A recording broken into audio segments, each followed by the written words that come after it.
ఇప్పుడు కొన్ని express update వార్తలు.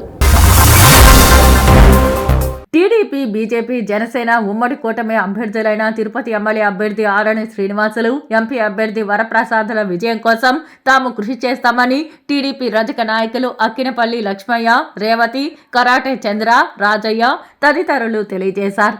తిరుపతి ప్రెస్ క్లబ్లో శుక్రవారం మీడియా ముందు వీరు మాట్లాడుతూ తాము ఎన్ని పార్టీలు మారినా రజకులకు పెద్దపీట వేసి టీడీపీలోనే తాము కొనసాగుతామని స్పష్టం చేశారు. 18 రాష్ట్రాల్లో రజకులు ఎస్సీ జాబితాలో ఉన్నారు. అనేక సంవత్సరాలు పోరాటం చేస్తా ఉన్నాము.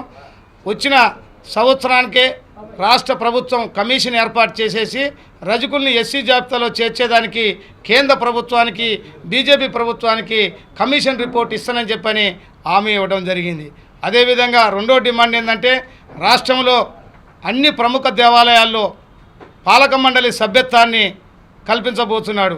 తిరుమల తిరుపతి దేవస్థానంతో పాటు అన్ని దేవాలయాలు, ఎండోమెంట్ దేవాలయాలు ఉన్నట్టు ప్రముఖ దేవాలయాలు అన్నిట్లలో రజకులకు ఏ ఒక్క పాలక మండలి వేసినా కూడా దాంట్లో రజక మెంబర్ కంపల్సరీ ఉండే విధంగా జీవో ఇవ్వబోతున్నాడు.